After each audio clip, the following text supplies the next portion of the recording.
चलिए आज कक्षा 9वीं में हम देखेंगे अर्थशास्त्र का सेवा क्षेत्र, जिसको सर्विस सेक्टर कहते हैं। ठीक है, इसमें क्या क्या सुविधाएं व्यक्ति लोगों को देता है, इस प्रकार से देखिएगा। इसमें विगत वर्षों की तुलना में वर्तमान में सेवा क्षेत्र का महत्व काफी बढ़ गया है। सकल घरेलू उत्पाद में भी इस क्षेत्र के महत्व को समझना आवश्यक है। ठीक है, सेवा क्षेत्र में नई तकनीक आ जाने से अनेक नवीन सेवाओं का प्रादुर्भाव हुआ।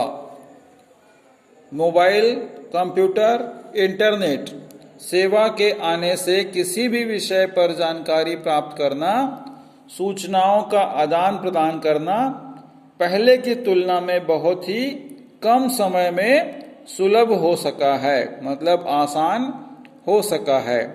ठीक है, कोई भी समस्या या कोई भी जानकारी हमें इंटरनेट के माध्यम से, कंप्यूटर के माध्यम से मिल जाती है और मोबाइल के माध्यम से हम अनेक विचारों का और जानकारियों का, सूचनाओं का आदान प्रदान बहुत कम समय में कर लेते हैं। ठीक है, अब देखिए सेवा क्षेत्र में रोजगार, किस प्रकार से सेवा क्षेत्र में रोजगार का महत्व रहा है। वर्ष 1950-51 में सकल घरेलू उत्पाद में सेवा का क्षेत्र लगभग 30% था। कितना? 30% था, जो वर्ष 2009-10 में बढ़कर 57% हो गया। लगभग दुगना हो गया, है ना। तो 50 और 51 के बाद 2009-10 की स्थिति में देख रहे हैं तो वो दुगना हो गया है। ठीक है, रोजगार में सेवा क्षेत्र की हिस्सेदारी उन्हीं वर्षों में क्रमशः 17 एवं 25% थी। ठीक है, रोजगार की सेवा के क्षेत्र में जो हिस्सेदारी थी रोजगार के रूप में वो कितनी थी? क्रमशः 17 एवं 25% थी। 17% 1950-51 में थी और 2009 में 25% थी। ठीक है, तो सकल घरेलू उत्पाद और रोजगार का दोनों में अलग अलग अंतर है। ठीक है, और 1950-51 की तुलना में 2009-10 में सेवा क्षेत्र में हुए परिवर्तन को हम दंड आरेख से समझ सकते हैं। अब इसी को हमें दंड आरेख मतलब ग्राफ के रूप में दर्शाना है। ठीक है, किसको? सकल घरेलू उत्पाद का सेवा क्षेत्र में योगदान और सेवा क्षेत्र में रोजगार की हिस्सेदारी, इसी को हम दंड आरेख के माध्यम से देखने का प्रयास करेंगे, समझने का प्रयास करेंगे। ठीक है, ये देखिए सकल घरेलू उत्पाद में सेवा क्षेत्र एवं रोजगार की भागीदारी। अब संकेत क्या बोल रहा है? बीजीपी में हिस्सा नीले कलर में है किसका? सेवा क्षेत्र का, और लाल कलर में है रोजगार का हिस्सा, किसमें? सेवा क्षेत्र में।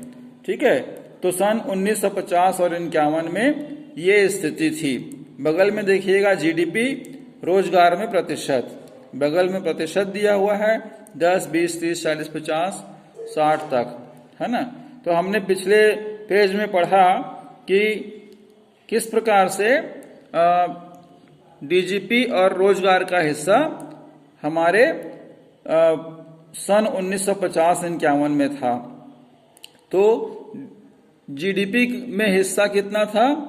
सेवा क्षेत्र का 30% और रोजगार में 17%, है ना। पिछला पेज और उठा के देख लीजिएगा। जो 30 था वो सन 2009-10 में बढ़ के 57 हो गया। ठीक है, और जो 17 था वो बढ़ के कितना हो गया? 9-10 में 25% हो गया। ठीक है, तो यहां पर हम क्या देख रहे हैं कि जो जीडीपी में योगदान था किसका? सकल घरेलू उत्पाद का, वो 30 से 57 हुआ, लेकिन रोजगार में वह उतनी मात्रा में उतनी तेजी से विकास नहीं कर पाया, मात्र 17 से 25 तक ही आगे बढ़ पाई। ठीक है, तो जीडीपी में जो योगदान था सेवा सकल घरेलू उत्पाद का वो दुगना हुआ, लेकिन रोजगार में वो दुगना नहीं हो पाया। ठीक है, तो हम यहां पर क्या देखें? जीडीपी में हिस्सा सेवा क्षेत्र का और रोजगार का। ठीक है, तो आगे हम देखेंगे सेवा कार्य एवं उसके उप क्षेत्र। सेवा कार्य के साथ साथ और उसका कौन सा क्षेत्र है जिसमें इस विषय पर हमें पूरी जानकारी मिलती है। सेवा क्षेत्र में बदलाव अपेक्षा अनुरूप नहीं है, क्योंकि जैसे जैसे सकल घरेलू उत्पाद में वृद्धि हुई उसी अनुपात में रोजगार के अवसरों में वृद्धि नहीं हुई। ठीक है, लोगों की अपेक्षा थी कि रोजगार में अधिक अवसर मिले, पर बदलाव साथ साथ नहीं चल पाए जिसकी उम्मीद कर रहे थे। ऐसा क्यों? इसे समझने के लिए सेवा के उप क्षेत्रों को देखते हैं। सेवा के अंतर्गत बहुत से कार्य आते हैं जिन्हें हम 3 भागों में विभाजित कर सकते हैं। ठीक है, ये विभाजित कर सकते हैं हम होटल, व्यापार और रेस्टोरेंट, परिवहन, भंडारण और संचारण, पहला। दूसरा, बैंकिंग, बीमा एवं स्थायी संपदा। तीसरा, सामुदायिक, सामाजिक एवं निजी सेवाएं। ठीक है, तो हमें 3 भागों में हम इसे बांट सकते हैं। ये क्या है? सेवा कार्य के उप क्षेत्र हैं। ठीक है, जो कि ज्यादातर इंटरनेट, मोबाइल और कंप्यूटर के माध्यम से इन सब का कार्य चलता है। ठीक है, ये देखिएगा दंडारेख के माध्यम से सेवा कार्य के उप क्षेत्र। ठीक है, ये देखिएगा कितना प्रतिशत अलग अलग हम इसको उपयोग में देखते हैं। 3 भागों में बांटकर इसे दिखाया जा रहा है। नीचे बगल में दिया है प्रतिशत में और नीचे 3 हिस्सों में बांटा गया है। देखिएगा व्यापार, होटल और परिवहन एवं संचार में कितना प्रतिशत हिस्सा है रोजगार में और जीडीपी में। आप तीनों में देख रहे होंगे कि जीडीपी में बहुत अच्छा ग्रोथ है सेवा क्षेत्र का, लेकिन रोजगार में उतना नहीं है। ठीक है, इसे 3 भागों में बांटकर बता रहा है। व्यापार, होटल, परिवहन एवं संचार क्षेत्र में जो जीडीपी का हिस्सा है वो है 27%, लेकिन रोजगार का हिस्सा है मात्र 15%। ठीक है, बैंकिंग, बीमा एवं स्थायी संपदा में 17% है सकल घरेलू उत्पाद का हिस्सा, लेकिन रोजगार के दृष्टि से देखेंगे तो मात्र 2% है। उसी प्रकार से सामुदायिक, नागरिक एवं निजी सेवाओं में मात्र 13% सकल घरेलू उत्पाद में हिस्सा है और वहीं रोजगार में केवल 8% हिस्सा है। तो इस प्रकार से यह दर्शाने की कोशिश की जा रही है कि सकल घरेलू उत्पाद में तो बढ़ोतरी ठीक है, लेकिन रोजगार के मामले में हम उतनी तेजी से विकास के पथ पर नहीं बढ़ पाए हैं। तो रोजगार के पथ पर भी हमें आगे विशेष ध्यान देना चाहिए। ठीक है, अब इसे हम थोड़ा सा और गहराई से समझेंगे, जिसके लिए हमें क्या करना पड़ेगा? व्यापार, होटल, रेस्टोरेंट,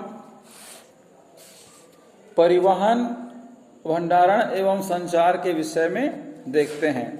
ठीक है, सकल घरेलू उत्पाद में और रोजगार में व्यापार, होटल, रेस्टोरेंट, परिवहन, भंडारण और संचार उप क्षेत्रों का सबसे अधिक योगदान है।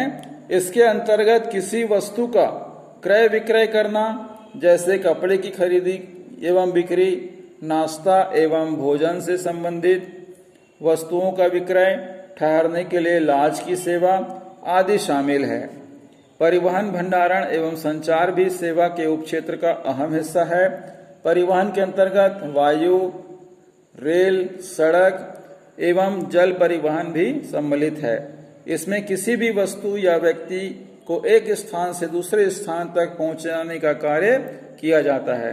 इस उप क्षेत्र के अंतर्गत छोटे छोटे होटल, मेटाडोर, टेम्पो, परिवहन सेवाएं तथा साग सब्जी बेचने वाली दुकानें, पान ठेले तथा रोजगार आदि आते हैं।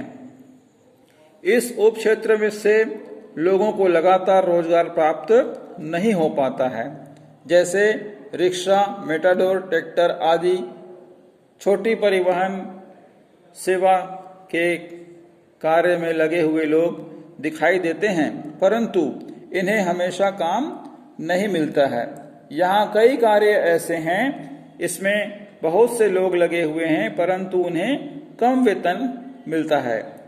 इस उप क्षेत्र में कार्य करने वाले अधिकांश लोग असंगठित क्षेत्र से होते हैं, जिनका कोई निश्चित वेतन नहीं होता, निश्चित दिनों का कार्य नहीं होता है। वे बहुत कभी कभी बेरोजगार भी हो जाते हैं काम न होने की वजह से। भंडारण कृषि एवं उद्योग के लिए महत्वपूर्ण अंग है। कृषि में भंडारण के अभाव से बहुत सारी वस्तुएं उपभोग किए बिना नष्ट हो जाती हैं। ठीक है, कहने का तात्पर्य यह है कि अगर हमारे पास अनाज रखने की व्यवस्था नहीं है और वो बाहर ही पड़ा रहेगा तो वो बिना उपयोग किए ही खराब हो जाती हैं। ठीक है, तो भंडारण के लिए भी बहुत जरूरी है कि उसकी व्यवस्था उचित रूप से होनी चाहिए, जिससे आर्थिक क्षति भी होती है। कभी कभी हम आसपास के क्षेत्रों में देखते हैं कि धान बहुत ज़्यादा मात्रा में लिया जाता है, लेकिन उसे रखने की व्यवस्था नहीं होती है और वो खुले आसमान में रखा रहता है और अचानक कभी बारिश आ जाती है तो वह धान रखे रखे वहीं बिना उपयोग किए ही खराब हो जाता है। वो इसलिए क्योंकि भंडारण की सुविधा उचित न होने की वजह से इस प्रकार से हो जाता है। तो भंडारण मतलब रखने की व्यवस्था भी उचित होनी चाहिए। संचार के अंतर्गत रेडियो, टेलीविजन, मोबाइल, इंटरनेट, पत्र पत्रिकाएं आदि शामिल हैं। यह क्षेत्र सबसे तेज रफ्तार से बढ़ता हुआ उप क्षेत्र है। हमारे देश में मोबाइल की सेवा लेने वालों की संख्या 70 से 80% है और इंटरनेट का उपयोग करने वालों की संख्या लगभग 20% है।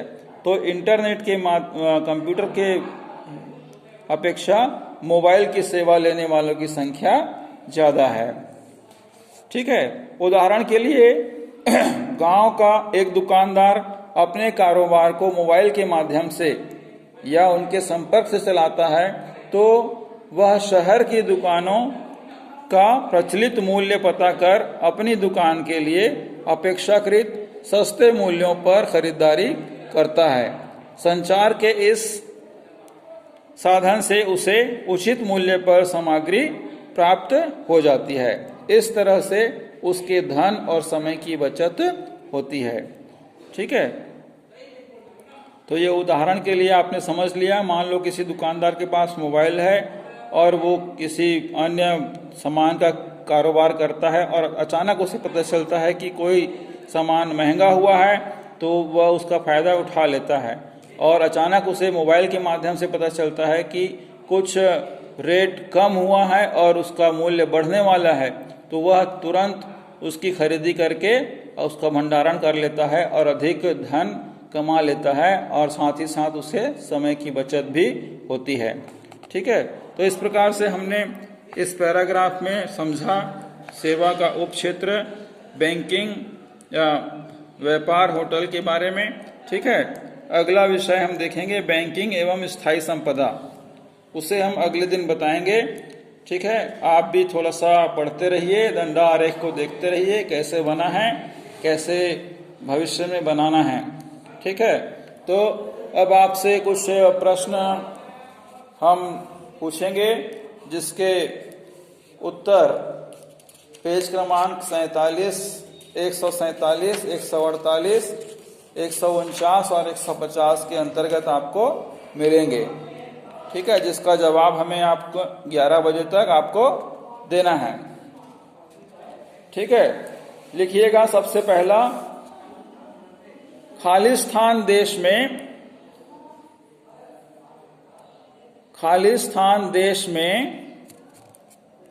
खालिस्तान व्यवस्था और खालिस्तान प्रणाली स्थापित हुई। ठीक है, खालिस्तान देश में खालिस्तान व्यवस्था और खालिस्तान प्रणाली स्थापित हुई। तो इन खालिस्तान में क्या आएगा उसको आपको लिखकर हमें भेजना है। दूसरा खालिस्तान देखिएगा, खालिस्तान शताब्दी में इंग्लैंड के एक बड़े आर्थिक परिवर्तन के दौर से गुजारा करता था जिसे खालिस्तान कहा गया।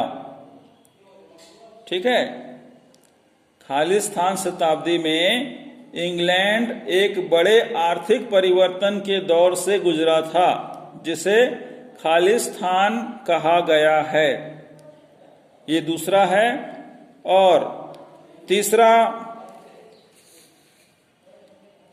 प्रश्न लिखेंगे, खालिस्तान को रोजगार छीनने वाला साधन मानकर उसे कृषक तोड़ने का प्रयास करते रहे। ठीक है, खालिस्तान को रोजगार छीनने वाला साधन मानकर उसे कृषक तोड़ने का प्रयास करते थे। चौथा प्रश्न देखिएगा,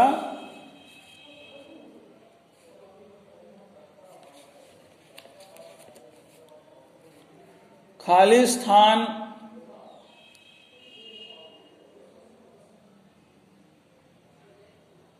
लकड़ियां इकट्ठा करती थी और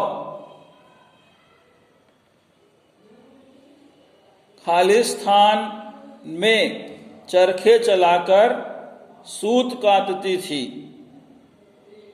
ठीक है, खालिस्तान लकड़ियां इकट्ठा करती थी और खालिस्तान में चरखे चलाकर अपना सूत काटती थी। पांचवा और अंतिम प्रश्न देखेंगे, महिलाओं और बच्चों को खालिस्तान और खालिस्तान नगरों के सूती कपड़ों उद्योग में बड़ी संख्या में काम पर लगाया जाता था। महिलाओं और बच्चों को खालिस्तान और खालिस्तान नगरों के सूती कपड़ा उद्योग में बड़ी संख्या में काम पर लगाया जाता था। इन प्रश्नों के उत्तर आपको अगले दिन 11 बजे तक हमें लिखकर भेजना है। अपना ध्यान रखिए, स्वस्थ रहिए, खुश रहिए। पुस्तक पढ़ना जरूरी है और जैसा बताया जाता है वैसा लिखना भी अति महत्वपूर्ण है। आपका बहुत बहुत धन्यवाद।